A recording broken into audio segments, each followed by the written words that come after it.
কি নাম তোমার? রুবেল। রুবেল। বাবার নাম কি? বাবার নাম নাই। আরে ভাই বলো, বললে না তোমাকে পাঠাবো, না বললে কিভাবে পাঠাবো? কি নাম ছিল? আপনি আমার বাড়ি পাঠাইবেন এইটা আমি জানি।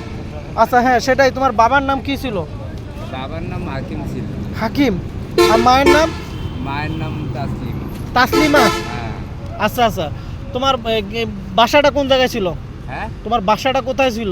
বাসা এখানে এখানে না, মানে ওই ঢাকা নারায়ণগঞ্জে কোন জায়গায় ছিল? নারায়ণগঞ্জের পরে ফতুল্লা চাষার।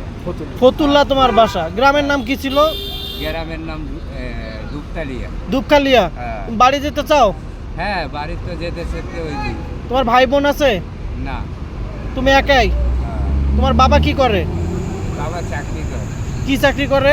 হ্যাঁ, অফিস আদালত। কোথায়? মানে এখন নিজের মতো বলতে পারি যে এখানেই করে। আচ্ছা দেখি হাতটা নামাও, এইদিকে তাকাও। এখানে কত বছর ধরে আছো? 400 বছর।